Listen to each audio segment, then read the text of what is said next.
అది 1993 సంవత్సరం. అప్పటికి మేము ఉంటున్నది రేపల్లెకు 20 కిలోమీటర్ల దూరంలో ఉన్నటువంటి ఓ చిన్న పల్లెటూరులో. నా పేరు సౌదాబిని. అప్పటికి నేను 7వ తరగతి చదువుతున్నాను. అయితే నా వయసు అప్పటికి దాదాపుగా 12 ఏళ్ళు. కానీ పూర్తిగా లోకజ్ఞానం లేని అమ్మాయిని.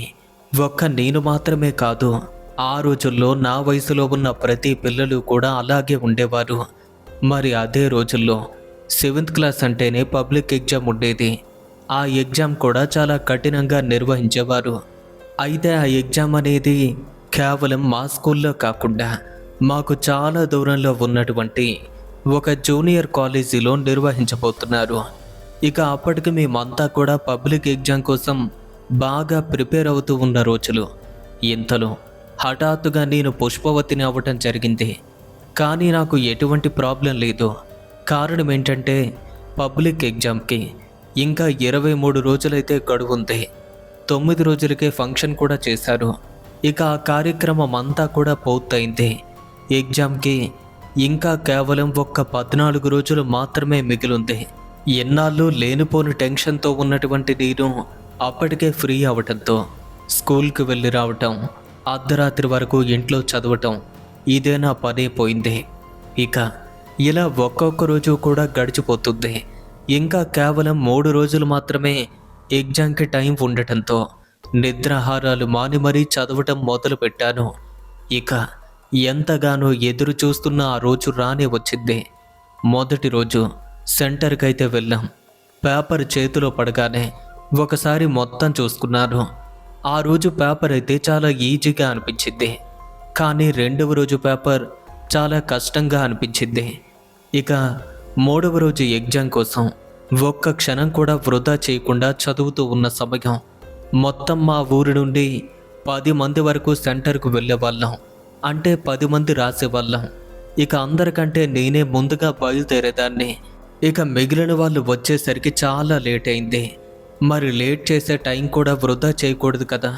అదే ఉద్దేశంతో ఆ రోజు వారి కోసం నేను ఎదురు చూడకుండా ఒంటరిగా నడుచుకుంటూ వెళ్ళి మా ఊరిని దాటి వేరే గ్రామాన్ని కూడా దాటి అక్కడే ఉన్నటువంటి ఒక జామ తోటలో ఒక చోట కూర్చొని వాళ్ళు వచ్చే వరకు కూడా ఇక్కడే చదువుకుందాం, ఆ తర్వాత అంతా కలిసి సెంటర్కి వెళ్ళిపోవచ్చు అని ఇక అక్కడే కూర్చొని చదువుకుంటున్నాను. ఇక అప్పటికి దాదాపుగా ఉదయం 8 గంటలు కావస్తుంది. పూర్తిగా చదువులో లీనమైపోయాను. ఇక ఆ మార్గంలో వచ్చిపోయే వాళ్ళంతా కూడా నన్నే గమనిస్తున్నారు. నేను మాత్రం పట్టించుకోవటం లేదు. ఎగ్జామ్ కదా, అందుకే చదువుతుంది అనుకున్నారు. అలా ఒక్క 20 నిమిషాలు మాత్రమే గడిచింది. ఇంతలో నా వెనుక ఉన్నటువంటి ఒక జామ చెట్టు పెద్దగా గాలికైతే కదిలినట్టయింది. అంటే మొత్తానికి ఊగినట్టుగా. ఆ శబ్దానికి ఉలిక్కిపడి వెనక్కి తిరిగి చూశాను. అక్కడ ఏమీ కనిపించలేదు. కానీ చెట్టు ఎంతలా ఊగిపోవటానికి కారణమేంటి? ఇక వెంటనే చెట్టు దగ్గరికి వెళ్ళి చూస్తే ఒక ఊయల్లో పిండి ముద్దతో తయారు చేసినటువంటి ఒక బొమ్మ అయితే కనపడింది. అరే, ఏంటిది, చాలా విచిత్రంగా ఉంది అని ఆ బొమ్మను దగ్గరగా పట్టుకొని చూస్తే అది ఒక మగవాని రూపంలో పిండితో చేసిన బొమ్మ. దాని కాళ్ళు, చేతులు, ముఖం అన్ని భాగాలు కూడా చాలా బాగా, అంటే కళ్ళ కట్టినట్టుగా రూపొందించినట్టు కనబడుతుంది. ఈ బొమ్మను తయారు చేసి ఊయలకు పెట్టి మరి ఎక్కడ కట్టేశారేంటి? అయినా ఇలా చేయటానికి కారణమేమై ఉంటుంది? ఇక నేను ఊయల్లో ఉన్నటువంటి బొమ్మని అక్కడే పెట్టేసి చిన్నపిల్లలు ఊయలు ఊపినట్టుగా ఊపసాగాను. కానీ అలా బొమ్మను చెట్టు కట్టిన వాళ్ళు ఎవరో కూడా తెలియటం లేదు. ఇక చివరిగా నాకైతే ఒక ఆలోచన వచ్చింది. ఈ తోటంతా కూడా పశువులు, మేకలు మేత కోసం వస్తాయి.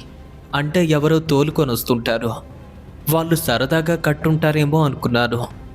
ఇంతలో నా క్లాస్మేట్స్ అయితే అటువైపు నుండి నడిచొస్తూ కనిపించారు. వాళ్ళు వచ్చేస్తున్నారు. ఈ విషయం వారితో చెప్తే బాగుంటుందేమో అని ముందుగా అనుకున్నాను. కానీ ఆ బొమ్మను చూస్తే వాళ్ళు మరికొంత సమయం అక్కడే ఉండటానికి ప్రయత్నిస్తారు. ఇక ఇప్పటికే బాగా లేట్ అయింది. ఈ విషయం వారికి చెప్పకూడదు. అలా ఊయలలో ఊగుతున్న మగవాని రూపంలో ఉన్న పిండి బొమ్మను చిన్నపిల్లలకు ముద్దు పెట్టినట్టుగా వెంటనే ఇలా దగ్గరికి తీసుకొచ్చి ముద్దు పెట్టి, మళ్ళీ వస్తాను, అంతవరకు నువ్వు ఇక్కడే ఉండాలి, సరేనా? నా చిన్నతనం వల్ల అలాంటి వాటి గురించి నాకు ఎక్కువగా అవగాహన కూడా లేదు. మళ్ళీ ఊయలు ఊపి వెంటనే మార్గంలోకి వెళ్ళిపోయాను. ఈలోగా నా ఫ్రెండ్స్ అంతా రావటం, మేమంతా వెళ్ళటం, ఎగ్జామ్కి హాజరు కావటం జరిగింది. ఇక ఎగ్జామ్ రాయటం పూర్తి చేసుకుని తిరిగి వచ్చే టైంలో మళ్ళీ ఒకసారి అక్కడికి వెళ్దాము అనుకున్నాను. కానీ నా ఫ్రెండ్స్ అంతా కూడా చాలా అల్లరి వాళ్ళు. ఆ బొమ్మను చూస్తే ఏం చేస్తారు అన్న భయంతో ఇంకా అక్కడికి వెళ్లకుండా వాళ్ళతో కలిసి నేరుగా ఇంటికైతే వెళ్ళిపోయాను. ఇక మరుసటి రోజు ఆదివారం. ఆ రోజు సెలవు కావడంతో ఆ తరువాత రోజు మళ్ళీ ఎగ్జామ్కి బయలుదేరాం. కానీ నా మనసంతా కూడా అదే బొమ్మ పైన ఉంది. ఇక వారందరికంటే ముందుగా బయలుదేరి ఆ తోటలోకి చేరుకుని బుక్ తీసి చదవకుండా నేరుగా అక్కడికి వెళ్ళాను. అలా వెళ్ళి చూస్తే మునుపటి కంటే ఆ బొమ్మ మరికొంచెం పెద్దదిగా కనిపించింది. ఇక వెంటనే దాన్ని నా చేతిలోకి తీసుకుని, అబ్బో పెద్దవాడి అయిపోతున్నాం అని చిలిపిగా లాలిస్తూ ఊయల్లో ఉన్నటువంటి బొమ్మను ఒక్కసారి తీసి భుజాలపైన వేసుకుని మళ్ళీ ఊయల్లో పెట్టేశాను. కానీ ఈసారి ఆ బొమ్మను చూస్తుంటే నాకు చాలా సరదాగా అనిపించింది. కానీ నీకు ఆకలి కదా, ఎన్ని రోజులని ఆకలితో ఉంటావు చెప్పు? ఒక్క నిమిషం, ఇప్పుడే నీకు ఏదైనా తినటానికి తెస్తాను అని నా బ్యాగులో ఉన్నటువంటి బాక్స్ అయితే ఓపెన్ చేసి అందులో ఉన్న ఆహారాన్ని తీసి బొమ్మ ఉన్నటువంటి ఊయల్లో పెట్టి, సరే ఇంక నా ఫ్రెండ్స్ వచ్చేస్తారు, వాళ్ళు చూశారంటే ఊయలు ఇప్పేసి నేను వెంటనే కింద పడేస్తారు, వాళ్ళు రాకముందే నేను వెళ్ళాలి సుమా, మళ్ళీ రేపు కలుద్దాం, సరేనా అని ఆహారాన్ని అక్కడే పెట్టి అక్కడి నుండి వేరే చెట్టు కిందకైతే వెళ్ళిపోయాను. ఇంతలో నా ఫ్రెండ్స్ అంతా కూడా రావటం జరిగింది. మేమంతా కలిసి యథావిధిగా ఎగ్జామ్ హాల్కైతే చేరుకున్నాం. ఇక ఆ రోజు కూడా ఎగ్జామ్ పూర్తయింది. మళ్ళీ మరుసటి రోజు కూడా అలాగే ముందుగా వెళ్ళి కాసేపు ఆ బొమ్మతో ఆడుకుందామని ఆ ఊయలకు దగ్గరగా వెళ్ళి చూస్తే ఈసారి అది నిన్నటి కంటే మరికొంచెం పెద్దగా పెరిగినట్టయింది. అవునులే, నిన్న తిన్నావు కదా, అందుకే ఇంతవాడివైపోయావు. ఈరోజు కూడా కడుపు నిండా తిను, రేపటికల్లా ఇంకా పెద్దవాడివైపోతావు అని మళ్ళీ నా దగ్గరున్న ఆహారాన్ని మరికొంత తీసి ఆ బొమ్మ పక్కనే పెట్టి వెళ్ళిపోవాలి అనుకున్నాను. కానీ ఆ రోజు బొమ్మ ఎలా ఉంది అంటే నాకు మరింతగా ముద్దొస్తుంది. దాన్ని తీసి వెంటనే నా భుజాలపైన వేసుకుని ముద్దులాడుతూ ఉయ్యాల్లో వేసి ఎప్పట్లాగే వెళ్ళిపోయాను. ఇక ఆ రోజు కూడా అలా గడిచిపోయింది. ఇక మరుసటి రోజు నేను అక్కడికి చేరుకుని ఆ బొమ్మను గమనిస్తే అది ఈసారి 1కి 2 పెరిగి బాగా పెద్దదైనట్టుగా కనపడింది. ఊయల కట్టినటువంటి ఆ చెట్టు కొమ్మ కూడా కొంచెం వంగినట్టుగా కనపడింది. ఇక దాన్ని గమనించినటువంటి నేను ఊయల కట్టినటువంటి ఆ కొమ్మ విరిగిపోతుందేమో అని దాన్ని వెంటనే ఇంకో కొమ్మకైతే కట్టాలి అనుకున్నాను. కానీ ఆ చెట్టు కొమ్మలు కూడా అంత బలంగా కనిపించలేదు, అంతా కూడా చాలా తేలిగ్గా ఉన్నాయి. ఇక ఆ చెట్టు వెనక వేరే చెట్టు దగ్గరికి వెళ్ళి దాని కొమ్మల్ని చూస్తే అవి కొంచెం దృఢంగా కనిపించాయి. ఇక ఆ చెట్టు వద్ద ఉన్నటువంటి ఊయలను విప్పి దాని వెనుక ఉన్న చెట్టుకైతే కట్టివేయటం జరిగింది. అయితే ముందుగా ఊయల కట్టి ఉన్నటువంటి చెట్టు మార్గానికి కొంచెం దగ్గరగా ఉండటంతో ఒకవేళ ఆ మార్గంలో వేరే వాళ్ళు ఎవరైనా వస్తే చూస్తారేమో అని భయపడేదాన్ని. కానీ వెనుక ఉన్నటువంటి చెట్టుకు ఊయలు కట్టేసరికి మార్గం కూడా కొంచెం కనిపించదు. అమ్మయ్య, ఇక ముందు ఎవరికీ నువ్వు కనిపించావు, నాకు తప్ప, ఇలా అనుకున్నాను నేను. ఒక్క విషయం మీరు గమనించండి, ఇదంతా కూడా నా చిన్నతనంలోనే అవుతుంది. అంటే తెలిసి తెలియని వయసు. ఇక ఎగ్జామ్కి వెళ్ళటం, తర్వాత ఇంటికి వెళ్ళటం జరిగింది. ఇలా దాదాపుగా పరీక్షలు పూర్తయ్యేసరికి మొదటిసారిగా నేను చూసినటువంటి ఆ బొమ్మ దానికంటే 10 రెట్లు ఎక్కువగా పెరుగుతూ వచ్చింది. ఆ రోజు ఉదయాన్నే ఎప్పట్లాగే ఆ చెట్టు వద్దకు చేరుకుని ఊయల్లో ఉన్నటువంటి ఆ బొమ్మను చూస్తూ, రేపటితో మాకు ఎగ్జామ్ పూర్తవుతుంది, ఆ తరువాత మళ్ళీ మనం కలుసుకోవటం కుదరదేమో, ఇంకా కలవాలి అంటే కేవలం రేపు ఒక్కరోజు మాత్రమే, ఎలా ఉంటుందో ఏంటో, ఆ తరువాత మన పరిస్థితి ఏంటో అలా మరింత గాఢంగా హత్తుకొని కొంత ఆహారాన్ని బొమ్మ పక్కనే పెట్టి మళ్ళీ అక్కడి నుండి వెళ్ళిపోయాను. అలా వెళ్తున్న సమయంలో, అయినా ఇది ఒక బొమ్మ కదా, రోజు రోజుకి ఇలా ఎందుకు పెరుగుతుంది అనుకున్నాను. కానీ నా తెలివి తక్కువ తనంతో, నిజానికి ఏమీ తెలియని తనంతో, నేను ప్రతిరోజు కూడా ఆహారం పెడుతున్నాను కదా, అందుకే అది పెరుగుతుంది అంటే చాలా తక్కువ ఆలోచన. అసలు విషయాన్ని కూడా గ్రహించలేక రేపటితో మనిద్దరం కూడా దూరం అయిపోతున్నామని చెప్పి అక్కడి నుండి వెళ్ళిపోయాను. ఆ రోజు కూడా వారికంటే ముందుగా నేను ఆ చెట్టు దగ్గరికి వచ్చి ఆ బొమ్మను చూద్దామనేసరికి చెట్టు కట్టి ఉన్నటువంటి ఆ ఊయల ఒక మనిషి ఊపినట్టుగా ఊగుతూ కనపడింది. దాన్ని చూసి, అరే, బొమ్మ ఇలా ఊగుతుందేంటి, ఒకవేళ ఎవరైనా మనుషులు ఊపారా ఏంటి అని అంతా వెతికి చూశాను. కానీ అక్కడెవ్వరూ కూడా కనిపించలేదు. సరే, ఏదో జరుగుంటుంది అని ఆ బొమ్మను తీసుకుని నా భుజం పైన వేసుకున్నాను. అంతే, అలా నా భుజం పైన వేసుకునేసరికి హఠాత్తుగా ఎవరో నా మెడను చేతి వేళ్లతో తాకినట్టుగా అనిపించింది. ఉలిక్కిపడి వెనక్కి తిరిగి చూశాను. కానీ అక్కడ ఎవ్వరూ లేరు. ఇక నా భ్రమ అనుకున్నాను. కానీ మళ్ళీ నా మెడనైతే ఎవరో చేతి వేళ్లతో తాకుతున్నట్టుగా అనిపిస్తుంది. నాకేదో అనుమానంగా అనిపించింది. ఇక భుజం పైన ఉన్నటువంటి ఆ బొమ్మను తీసి మళ్ళీ ఊయల్లో వేసేసరికి ఆ బొమ్మ దానంతట అదే లేచి కూర్చున్నట్టుగా అనిపించింది. ఇక వెంటనే జామ చెట్టు మొత్తం కూడా విపరీతంగా గాలి లేకుండా ఊగిపోతున్నట్టుగా ఉంది. అలా ఊగుతున్న చెట్టు దానంతట అదే చుట్టుకొని కొమ్మలు ఎవరో విరిచినట్టుగా విరిగిపోతున్నాయి. ఇక ఆ టైంలో ఆ ప్రదేశంలో ఎవ్వరూ లేకపోయేసరికి ఒంటరిగా ఉన్నటువంటి నాకు చాలా భయం వేసింది. అక్కడి నుండి కొద్ది దూరం పరుగు పెట్టాను. ఇక అంత దూరం పరిగెత్తి వెనక్కి తిరిగి చూస్తే చెట్టు బాగానే ఉంది. కానీ చెట్టు కొమ్మ కట్టిన ఊయలు మాత్రం మనిషి ఊపుతున్నట్టుగా ఊగుతూ కనపడింది. అది చూస్తూనే మార్గం వైపుగా వెళ్ళిపోతుంటే అప్పుడే నా క్లాస్మేట్స్ అయితే వస్తూ కనిపించారు. వారు నాలోని కంగారు గ్రహించి, ఏమైంది, ఎందుకలా ఉన్నావో అని అడిగారు. నేనేం చెప్పలేదు. మేమంతా కలిసి అప్పటికే సెంటర్కి అయితే వెళ్ళిపోతున్నాం. కానీ అలా జరగటానికి కారణమేంటా అని ఆలోచిస్తుంటే ఎంతసేపటికి సమాధానం దొరకలేదు. ఇక ఎగ్జామ్ పూర్తయింది. ఆ తరువాత ఎవరి ఇంటికైతే వారు వెళ్ళిపోగాం.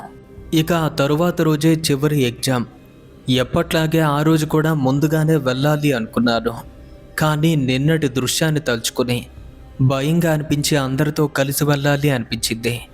అయితే నాలో ఉన్న అనుమానం తీర్చుకోవాలి అంటే ఈరోజు కూడా చూసి తీరాలి అని అక్కడికి చేరుకుని చెట్టు వద్ద ఉన్నటువంటి ఊయల వైపుగా వెళ్తుంటే అకారణంగా ఆ ప్రదేశం అంతా కూడా చల్లని వీధురు గాలులతో నిండుకుంది. చెట్టంతా కూడా ఎప్పట్లాగే గాలిలో ఊగుతున్నట్టుగా కనపడింది. ఇక వెళ్ళటం మంచిది కాదని గ్రహించి నా ప్రయత్నాన్ని విరమించుకుని కొద్ది దూరం వెళ్ళి వారి కోసం ఎదురు చూస్తుంటే వాళ్ళు రావటం, మేమంతా కలిసి వెళ్ళటం కూడా జరిగింది. ఇక ఆ రోజుతో ఎగ్జామ్స్ పూర్తయ్యాయి. కానీ అప్పటి నుండి నేను మునుపట్లా కనపడటం లేదు. వేళకు తింటం లేదు, సమయానికి నిద్రపోవటం లేదు. పైగా మొదటిసారిగా పుష్పవతి అవ్వటమే తప్ప ఇంకా పీరియడ్స్ లాంటివి ఏమీ కూడా రాలేదు. మా అమ్మ అయితే కంగారు పడింది. ఇక మా బామ్మ వాళ్ళతో విషయాన్ని చెప్పింది. కానీ వారు మాత్రం దానికేమీ కంగారు పడాల్సిన పని లేదు. ఒక్కొక్కరి శరీర తత్వం ఒక్కోలా ఉంటుంది. కొందరికి ఆలస్యంగా వస్తాయి, మరికొంతమందికి వేగంగా వస్తాయి అని చెప్పగా అమ్మ కూడా నిజమే అనుకుంది. ఇక అప్పటికే ఈ ఎగ్జామ్స్ పూర్తయ్యి కూడా చాలా రోజులైతే గడిచింది. అయితే మా క్లాస్మేట్స్ అంతా కూడా పబ్లిక్ ఎగ్జామ్ రాయక ముందు మొదటి రోజు మేము ఎగ్జామ్ రాసినటువంటి సెంటర్ పక్కనే ఉన్నటువంటి ఆ ఊరి నూకాలమ్మ గుడికి వెళ్ళి ఆ ఎగ్జామ్లో మేము పాస్ అయితే తరువాత నీ గుడికొచ్చి మొక్కు తీర్చుకుంటాము అని అక్కడ మొక్కుకోవటం జరిగింది. ఇక అలాగే మేమంతా కూడా పాస్ కావటంతో ఒకరోజు మేమంతా కలిసి మాట్లాడుకున్నాం. రేపటి రోజున గుడికి వెళ్ళి మొక్కు తీర్చుకోవాలి అనుకున్నాం. ఇక ఆ రోజు ఉదయాన్నే నిద్రలేచి స్నానం చేసుకుని రెడీ అవుదాము అనేసరికి అంతలో మా అమ్మ నన్ను చూసిద్ది. ఈరోజు గుడికి వెళ్తున్నావు కదా, ఎప్పట్లా స్నానం చేస్తున్నావేంటి, ముఖానికి పసుపు కూడా రాసుకో అని చెప్పింది. నేను చక్కగా పసుపు కూడా పూసుకుని స్నానం చేయటం, ఆ తర్వాత ఫ్రెండ్స్ అందరితోనూ కలిసి ఆ ఊరికి ప్రయాణం అవటం కూడా జరిగింది. ఇక మా అందరిలో కల్లా నేను మాత్రమే ముఖమంతా కూడా పసుపు రాసుకున్నాను. ఇక మేమంతా కూడా నడుచుకుంటూ వెళ్తుంటే, ఎప్పుడు మనం కంగారుగా వెళ్లాల్సిన పనే లేదు కదా, ఇష్టం వచ్చినంతసేపు ఎక్కడైనా ఉండొచ్చు. ఎలాగో మార్గంలో జామ తోట ఉంది కదా, అక్కడే జామకాయలు కొన్ని కోసుకుందామని మాలో ఒక అమ్మాయి నాకు చెప్పింది. ఇక అప్పుడు నాకు అసలు విషయం గుర్తొచ్చింది. ఈసారి మేమంతా కూడా ఉన్నాం కదా, ఇలాంటి టైంలో వెళ్ళి చూస్తే ఏమీ కాదు అన్న ఉద్దేశంతో అందుకు నేను కూడా సరే అని చెప్పాను. మేమంతా కలిసి మార్గంలో ఉన్నటువంటి ఆ జామ తోట దగ్గరకు చేరుకుని ఎవరికి నచ్చిన వైపుగా వాళ్ళు వెళ్తూ అక్కడ ఉన్నటువంటి కాయలన్నీ కూడా కోసుకుంటున్నాం. ఇలా ఒక్కొక్కరు ఒక్కో దిక్కును వెళ్ళి కాయలు కోసుకుంటూ ఉంటే నేను మాత్రం నేరుగా ఆ చెట్టు వైపు వెళ్తూ అంత దూరం నుండి ఊయలను చూశాను. అది అలాగే ఉంది, కానీ దగ్గరికి వెళ్తే ఏమవుతుందో అన్న భయం.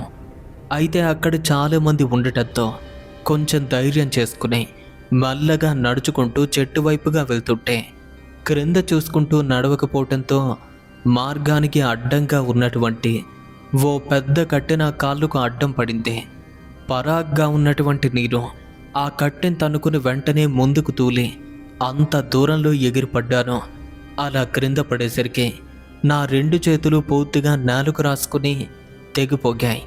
అక్కడికక్కడే రక్తం కారుతూ ఉంటే ఇంతలో ఎవరో వచ్చి నన్ను పైకి లేపినట్టు వెనుక నుండి లాగారు. అయితే అలా లాగుతుంది నా ఫ్రెండ్ అనుకున్నాను, కానీ తరువాత తెలిసింది మా వాళ్ళంతా దూరంగా ఉన్నారని. మరి నన్ను పైకి లేపింది ఎవరా అని చూసేలోపు తెగిన చేతులు మంట పుడుతుంటే నా ఫ్రెండ్స్ని పిలిచాను. వాళ్ళు వచ్చి ఏం జరిగింది అని అడగ్గా క్రింద పడిపోయాను అని చెప్పాను. ఇక అప్పటికే 2 చేతులు తెగి అక్కడక్కడ రక్తం కారుతూ ఉంటే పక్కనే ఉన్నటువంటి కొన్ని ఆకులు తుంచి నా చేతుల్ని శుభ్రం చేశారు. అయినా సరే రక్తం కారుతూనే ఉంది. ఏం చెయ్యాలో కూడా తెలియలేదు. నేను గుడికి రాలేను, మనమంతా కూడా ఇంటికి వెళ్ళిపోదాము అనగా వాళ్ళు మాత్రం గుడికి వెళ్దాము అని చెప్పారు. కానీ నేను వెళ్ళలేక ఇంటికి తిరిగి వచ్చేశాను. ఇక నా పరిస్థితి ఇంటికి చేరుకునేసరికి వేరేలా అయిపోయింది. అప్పటికే ఫీవర్ రావడంతో అమ్మ నన్ను ఇంట్లో పడుకోబెట్టింది. ఇక సాయంత్రం వరకు కూడా నిద్ర లేవలేదు. కానీ ఆ టైంలో నిద్రపోతుంటే నా పక్కన ఎవరో పడుకున్నట్టుగా అనిపిస్తుంది. జ్వరం వల్ల కళ్ళు తెరిచి చూడలేకపోతున్నాను. కానీ ఆ వ్యక్తి మాత్రం నన్ను తన 2 చేతుల్లో గట్టిగా చుట్టుకొని పడుకున్నాడు. ఇక అప్పటికే సాయంత్రం అవుతుంది. ఇంకా నిద్రలేద్దాము అనుకుంటున్నాను, కానీ తాను మాత్రం నన్ను విడిచిపెట్టడం లేదు. అప్పటికే రాత్రి 7 గంటలైంది. ఇంతసేపు అవుతుంది, ఇంకా అమ్మాయి లేవలేదేంటి అని వెంటనే మా నాన్న వచ్చి నన్ను నిద్రలేపుతుంటే నా పక్కనే పడుకున్న ఆ వ్యక్తి నన్ను మరింత గట్టిగా పట్టుకుని అస్సలు కదలివ్వటం లేదు. ఒకవైపు నాన్న అయితే లేపుతూనే ఉన్నారు, కానీ నేను మాత్రం లేవలేకపోతున్నాను. అమ్మాయికి ఏమైందే అని వెంటనే కప్పుకున్న దుప్పటైతే పక్కకు లాగారు. అలా చూస్తే 2 కళ్ళు కూడా తెరిచే ఉన్నాయి, కానీ లేవలేకపోతున్నాను. వెంటనే మా అమ్మను పిలిచారు, విషయాన్ని చెప్పారు. కళ్ళు తెరి చూస్తుంది, కానీ లేవలేకపోవటం ఏంటి? ఇద్దరూ కలిసి కూడా నన్ను లేపే ప్రయత్నం చేశారు. అయినా సరే లేవలేకపోయేసరికి అమ్మకెందుకు భయంగా అనిపించింది. పరిగెత్తుకుని వెళ్ళి కొంచెం నీళ్లు తీసుకొచ్చి నా ముఖం పైన కొట్టింది. అంతే, నీళ్లు పడగానే ఒక్కసారిగా స్పృహలోకి వచ్చినట్టు అమ్మ వంక చూస్తూ ఉలిక్కిపడి లేచి కూర్చున్నారు. అది చూడగానే వారు కొంచెం రిలాక్స్ అయ్యారు. కానీ నేను మాత్రం అంతవరకు నన్ను కదలకుండా పట్టుకున్నది ఎవరా అని మంచం వైపు చూస్తున్నాను. అలా చూస్తుంటే నాకు అక్కడ ఎవ్వరూ కనిపించలేదు. అలా ఎందుకు చూస్తున్నావే అని అడిగింది అమ్మ.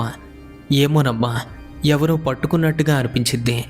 నేను లేవాలనుకున్నా సరే వదిలిపెట్టలేదు అనగా, ఆ ప్రదేశంలో పడిపోయాను కదా, బాగా భయపడి ఉంటుంది అని అప్పటికప్పుడు అన్నాన్ని 3 ముద్దలుగా తీసుకుని నా చుట్టూ దిష్టి తీసి ఇంటి వెలుపల పడేసింది.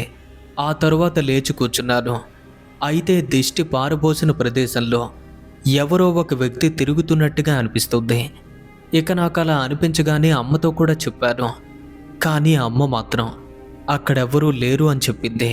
అయితే నాకు మాత్రం ఆ వ్యక్తి అక్కడక్కడే బయట తిరుగుతున్నట్టుగా కనబడుతుంది. ఇంతకీ అక్కడ ఉన్నది ఎవరు?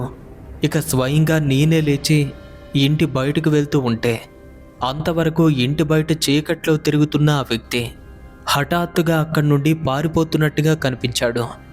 అది చూసి ఇది ఎవరో కాదు, ఈ వీధిలో వాళ్ళే అనుకున్నాను నేను. ఇంతలో వాళ్ళు వెళ్ళిపోయేసరికి మళ్ళీ వెనుతిరిగి ఇంట్లోకి వచ్చేశాను. ఇక అప్పటికైతే నాకు ఒంట్లో కొంచెం తేలిగ్గా అనిపించింది. ఇక ఆ పూట అమ్మ వాళ్ళతో కలిసి భోజనం చేశాను. తరువాత ఒక టాబ్లెట్ వేసుకుని మళ్ళీ నిద్రకైతే ఉపక్రమించాను. చాలాసేపటి తరువాత అమ్మ వాళ్ళు కూడా నిద్రపోయారు. అయితే ఎప్పటికంటే ఆ రోజు తొందరగా నిద్రపోవటంతో అనుకోకుండా అర్ధరాత్రి వేళ నాకెందుకో హఠాత్తుగా మెలకు వచ్చింది. అలా మెలకు రావటంతోనే అటువైపుగా చూస్తుంటే ఇంటి బయట ఎవరో నిల్చొని నన్నే గమనిస్తున్నట్టుగా కనపడింది. ఇక అక్కడ ఉన్నది ఎవరని నేను కూడా తీక్షణంగా చూస్తే ఆ వ్యక్తి నన్ను ఒక్కసారి బయటకు రమ్మన్నట్టుగా సైగ చేస్తూ కనిపించాడు. నన్ను పిలుస్తుంది ఎవరో తెలియదు, కానీ పదే పదే నన్ను బయటికి రమ్మని చెప్తున్నాడు. ఇక ఆ విషయాన్ని అమ్మతో చెప్దాము అనుకున్నాను, కానీ అప్పటికే వారు నిద్రపోవటంతో నిద్రపోతున్న వారికి ఇబ్బంది పెట్టడం ఎందుకని ఇక స్వయంగా నేనే లేచి ఇంటి బయటకైతే వెళ్ళాను. ఇక అలా వెళ్ళేసరికి ఆ వ్యక్తి అక్కడైతే కనిపించలేదు. ఇంటి బయటంతా కూడా బాగా చీకటిగా ఉంది. ఇంతవరకు కనిపించిన వ్యక్తి ఇంతలో ఏమైపోయాడు అని ఇంటి బయట అంతా కూడా తన కోసం నేనైతే వెతుకుతూనే ఉన్నాను. కానీ ఎంత వెతుకుతున్నా సరే తానైతే కనపడటం లేదు. ఎందుకో నాకు కూడా కొంచెం భయంగా అనిపించింది. ఇక కంగారుగా నడుచుకుంటూ ఇంటి లోపలికి రాబోతుంటే ఒక్కసారిగా చల్లని గాలి నాకంటే వేగంగా నా వైపు దూసుకొచ్చి ఇంట్లో అడుగు పెడుతున్నటువంటి నన్ను ఎవరో ఒక వ్యక్తి ఇలా వెనక్కి నెట్టేసినట్టయింది. అలా బలంగా నెట్టేయటంతో నేను పక్కకు ఉరిగిపోయాను. ఇంతలో ఆ గాలి నాకంటే ముందుగా ఇంట్లోకి వెళ్ళినట్టయింది. అప్పటికే నేను పూర్తి మైకంలో ఉండటంతో అందుకే నాకెలా అనిపించింది అనుకున్నాను. ఇక అలానే వెళ్ళి నిద్రకైతే ఉపక్రమించాను. ఇక మంచం పైన పడుకోగానే ఒక్కసారిగా నిద్రలోకి జారుకున్నాను. ఇంతలో మళ్ళీ అదే వ్యక్తి నా దుప్పట్లోకి దూరి నన్ను చుట్టుకొని పడుకున్నాడు. నేను నిద్రపోతున్నప్పటికీ తాను నన్ను పట్టుకున్న విషయం మాత్రం తెలుస్తుంది, కానీ అది ఎవరో మాత్రం అర్థం కావటమే లేదు. ఇక కళ్ళు తెరిచి చూడాలనుకుంటున్నాను, కానీ నా వల్ల కావటం లేదు. ఒకవైపు భయంగా ఉంది, కానీ మైకంలో ఉండటంతో దాన్ని సీరియస్గా పట్టించుకోలేదు.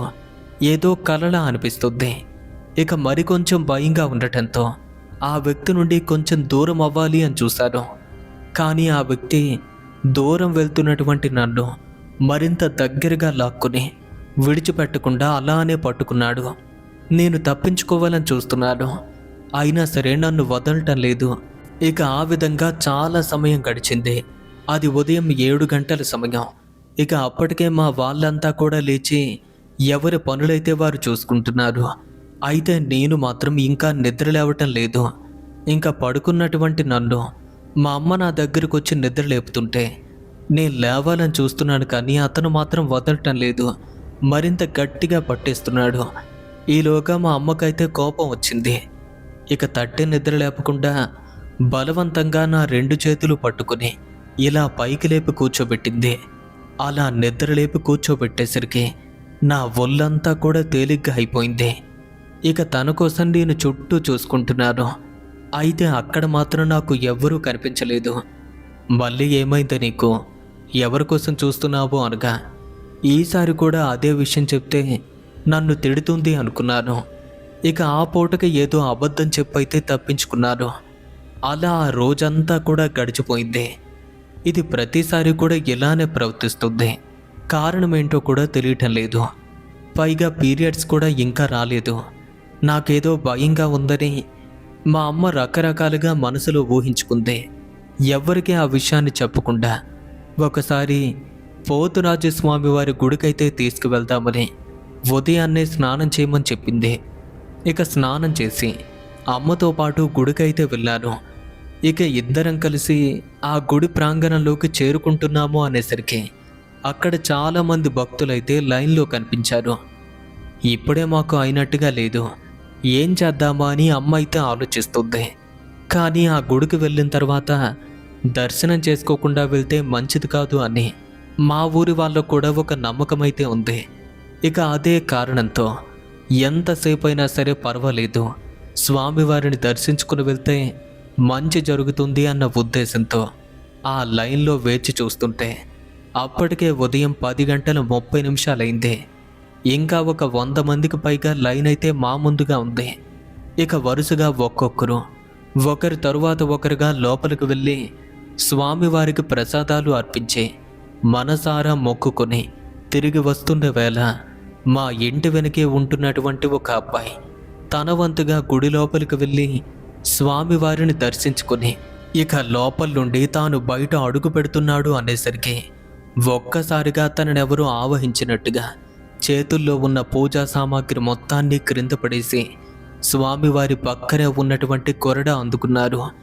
వారి పాదాల వద్ద ఉన్నటువంటి పసుపు కుంకుమలన్నీ కూడా తలపై వేసుకుని ఉగ్ర రూపాన్ని దాల్చి ఇక చిందులు వేయటం మొదలుపెట్టారు. తన చేతిలో ఉన్న కొరడాను జూలిపిస్తూ ఉంటే పక్కనే ఉన్న భక్తులంతా దూరం పరిగెడుతున్నారు. ఇక అక్కడ ఉన్న జనమంతా అనుకుంటున్నారు అబ్బాయికి పోతురాజు వచ్చారు అని. కానీ ఎప్పుడూ ఎవరికి ఇలా రాని పోతురాజు స్వామి ఈరోజు హఠాత్తుగా అబ్బాయి మీదకు రావటం ఏంటి? గుడి వద్ద ఉన్నటువంటి భక్తులు మాత్రమే కాదు, ఇక ఆ విషయం తెలిసినటువంటి ఊళ్ళో వాళ్ళంతా కూడా అక్కడికి వచ్చేశారు.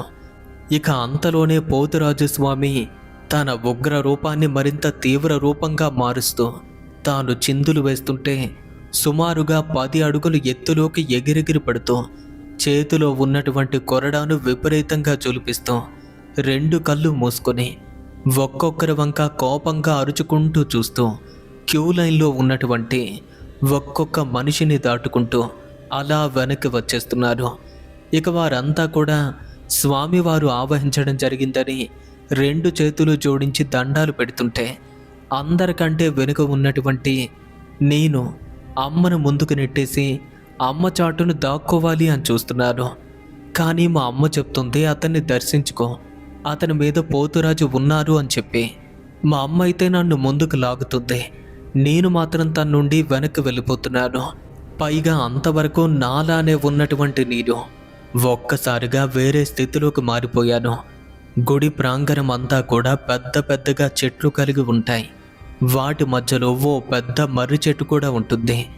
అది కూడా చాలా ఎక్కువగా ఓడలతో నిండుకొని ఆకాశం కనపడకుండా గొడుగు వేసినట్టుగా ఉంటుంది. ఇక ఒక్కసారిగా నేను అక్కడుండి ఆ చెట్టు వద్దకు పరిగెత్తుకు వెళ్ళి వాటిల్లో ఒక ఓడను అందుకొని దాని పైకెక్కి చెట్టుపైకి వెళ్ళిపోతుంటే అంతవరకు చిందులు తొక్కుతున్న పోతురాజు తాను కూడా వాటిల్లో ఒక ఓడను అందుకుని దానిపైనుండి పాక్కుంటూ నాకంటే వేగంగా కొమ్మపైకి చేరుకుని నేను పట్టుకుని వేలాడుతున్న ఓడనైతే అందుకున్నారు. ఇంకా పైకెక్కుతున్న నేను నా పైనుండి పోతురాజు స్వామి నన్ను పట్టుకునేందుకు రావటం చూసి సుమారుగా 15 అడుగుల ఎత్తు నుండి ఒకేసారి క్రిందకు దూకపోయాను. ఒకవేళ నేను అక్కడి నుండి క్రింద పడుంటే నా కాలు లేదా చెయ్యి కానీ ఖచ్చితంగా విరిగిపోయేది. కానీ అక్కడ అలా మాత్రం జరగకుండా క్రింద పడబోతున్నటువంటి నన్ను గమనించి ఇంకా నాకంటే పైన ఉన్నటువంటి పోతురాజు ఆ మర్రి ఓడను విడిచిపెట్టి తాను ముందుగానే క్రిందకు దూకి నేలపై పడబోతున్నటువంటి నన్ను తన 2 చేతుల్లోకి తీసుకుని వారి భుజాలపైన వేసుకున్నారు. ఒక చేత్తో నా కాళ్ళు, ఇంకో చేత్తో నా చేతులు పట్టుకుని మరింత ఎత్తులో చిందులు వేస్తూ గుడివైపుగా నన్ను తీసుకువెళ్తుంటే వారి భుజాలపైన ఉన్న నేను మాత్రం భయంతో అరుస్తూ విడిచిపెట్టమని ప్రాధేయపడుతున్నాను. కానీ స్వామివారైతే నన్ను విడిచిపెట్టలేదు. నేరుగా గుడి ముందుకు తీసుకువెళ్ళి భుజాలపై ఉన్నటువంటి నన్ను క్రిందకు దింపి నా తలపై ఉన్నటువంటి జుట్టంతా కూడా ఒడిసి పట్టుకుని చేతిలో ఉన్నటువంటి కొరడా తీసుకుని 3 దెబ్బలు కొట్టేసరికి నాలో ఉన్నటువంటి ఆ శక్తి ఒక్కసారిగా బయటకొచ్చేందుకు ప్రయత్నించింది. ఇక అంతవరకు కూడా నోరు తెరవని పోతురాజు ఆ క్షణం నన్ను ఆవహించి ఉన్నటువంటి శక్తిని నువ్వు ఎవరు అని అడిగారు. కానీ నేనైతే చెప్పడం లేదు. గట్టిగా ఇంకో దెబ్బ కూడా కొట్టడం జరిగింది. ఆ దెబ్బకు ఒళ్ళంతా కూడా మంటొచ్చేసింది. ఇక అప్పటికే దృశ్యాన్ని చూస్తున్న మా అమ్మతో పాటు మిగతా వాళ్ళంతా కూడా దండాలు పెడుతున్నారు. అయితే మా అమ్మ ఆ క్షణం ఆ దృశ్యాన్ని చూస్తుందే తప్ప తనకేమీ కూడా అర్థం కానట్టుగా ఉంది. అక్కడ స్వామివారు రావటం, అతను నన్ను అలా చేయటం, ఇదంతా కూడా ఒక మాయలా అనిపిస్తుంది. కానీ అతనికైతే దండం పెట్టుకుంటుంది. ఇక వెంటనే నేను కూడా 2 చేతులు జోడించి అతని కాళ్ళపైన పడి ఆ క్షణం నన్ను ఆవహించి ఉన్న ఆ శక్తి స్వామివారితో చెప్తుంటే ఊరి జనంతో పాటు అమ్మ కూడా ఆ దృశ్యాన్ని చూసేందుకు మరింతగా ముందుకొచ్చేశారు. ఇక స్వామివారి ముందు నిల్చుని ఉన్నటువంటి నేను ఆ రోజు ఎగ్జామ్కి వెళ్తున్న వేళ జామ తోటలో ఉన్నటువంటి ఒక చెట్టుకు ఊయల్లో ఉన్నటువంటి బొమ్మ కనిపించినప్పటి నుండి రోజు కలవటం, ఆ బొమ్మకు నేను ఆహారం పెట్టడం, ఏమీ తెలియని అమాయకపు మనస్తత్వంతో ఉండటంతో ఆ బొమ్మకు ముద్దు పెట్టడం వల్ల అది నా పైన మనసు పడిందట. ముందుగా నన్ను పూర్తిగా ఆవహించాలి అనుకుంది. కానీ సరైన మార్గం లభించక కొంతవరకు మాత్రమే నా పైన ప్రభావాన్ని చూపిస్తున్న సమయానికి నాకు పీరియడ్స్ రావటం కూడా ఆగిపోయింది. కానీ పూర్తిగా నన్ను పట్టుకునేందుకు దానికి సరైన సమయం మాత్రం దొరకలేదు. రోజులు తరబడి ఎదురు చూస్తుంటే ఆ రోజు స్టూడెంట్స్ అంతా కూడా గుడికి వెళ్తుంటే ఒళ్ళంతా నిండుగా పసుపు పూసుకొని తల నిండుగా పువ్వులు పెట్టుకోవటంతో ఆ ప్రదేశంలో నేను పడగానే ఇక అప్పుడే నా శరీరం నుండి రక్తం కూడా కారటంతో అలాంటి అనుకూలమైన సమయం కోసం ఎదురు చూస్తున్న శక్తి వెంటనే నన్ను ఆవహించింది. అప్పటి నుండి నేను ఈ అమ్మాయి దగ్గరికి చేరుకుని ప్రతిరోజు ఈమెతోనే రమిస్తున్నాను. అందుకే తనకు పీరియడ్స్ కూడా రావటం లేదు. మరికొన్ని రోజులకు నాతో పాటు అమ్మాయిని తీసుకువెళ్ళాలని చూశాను అని చెప్పిందట. అది తెలుసుకున్న పోతురాజు, నువ్వెవరు, ఊయల్లో ఎందుకు ఊగుతున్నావో అని అడిగారు. నేను ఒక యువకుడి ఆత్మను. చాలా కాలం క్రితం పెళ్లి కాకముందే చనిపోయాను. ఇక అప్పటి నుండి ఆత్మలా తిరుగుతుంటే వయసులో ఉన్న ఆడది కనిపిస్తే చాలు వారిని మోహించేవాడిని. కానీ అప్పటి నుండి వారిలో పీడ ప్రభావం కూడా కనపడింది. వారి బంధువులు ఏదో చేయటం, నన్ను వారి నుండి దూరం చేసేవాళ్ళు. ఇలా చాలా ఏళ్ళు నా కోరిక తీర్చుకునేందుకు ప్రయత్నించాను.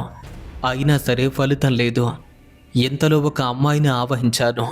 ఆ అమ్మాయిని భూత వైద్యుని వద్దకు తీసుకువెళ్ళగా వాడు నా గురించి మొత్తాన్ని తెలుసుకుని, వయసులో ఉంది కనుక ఇటువంటి కోరికలతో ఉంటుంది, దీన్ని చిన్నపిల్లవాడిగా మారిస్తే దీని ప్రభావం ఎవరిపైనా ఉండదు అని నన్ను తన వశం చేసుకుని మాయ మాటలు చెప్పి ఒక భ్రమలో పడేశాడు.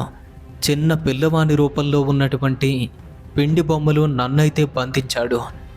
ఎవ్వరూ తిరగని ఆ చెట్టు కింద అదే తోటలో ఊయల కట్టాడు.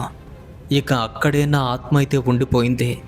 ఇక ఆ సమయంలో 21 రోజుల వరకు ఎవ్వరూ నన్ను తాకకుండా ఉంటే పూర్తిగా కనుమరుగైపోయేవాడిని. కానీ అదే సమయంలో ఈమె అనుకోకుండా అక్కడికొచ్చింది. నన్ను చూసి నా దగ్గరకు రావటం, నన్ను ముట్టుకోవటం, ఇదంతా కూడా జరిగింది. ప్రేమతో ఆహారం పెట్టడం, ప్రతిరోజు పట్టుకోవటంతో చిన్నపిల్లవాడి రూపంలో ఉన్నటువంటి నేను యథాస్థితికి వచ్చాను. ఆ తరువాత ఈమెను పూర్తిగా ఆవహించాను అనగా నన్ను వెంటనే గుడిలోకి ఈడ్చుకు వెళ్ళి స్వామివారి పాదాల వద్ద ఉన్నటువంటి పసుపు కుంకుమలన్నీ కూడా పల్లెలతో నా తలపైన పోసి అప్పటికప్పుడు 21 బిందెల పసుపు నీళ్లతో నాకు స్నానం చేయించగా అంతటి మహిమ గల స్వామివారి యొక్క స్పర్శ నన్ను తాకగానే నన్ను ఆవహించి ఉన్న ఆత్మ ఒక్కసారిగా కనుమరుగైంది.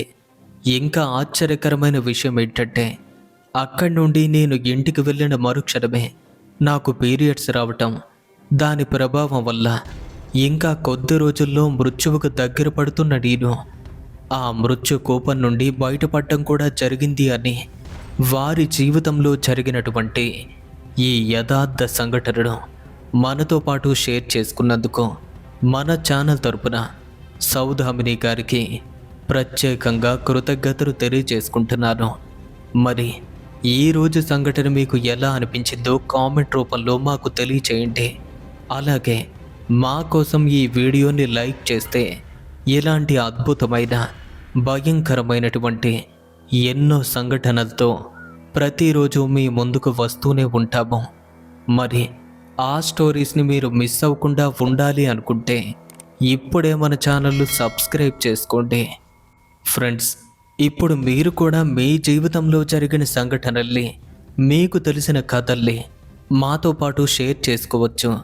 అందుకోసం మన యొక్క ఇన్స్టాగ్రామ్కి లేదా మన యొక్క మెయిల్కి డైరెక్ట్గా మీ స్టోరీస్ని అయితే పంపొచ్చు.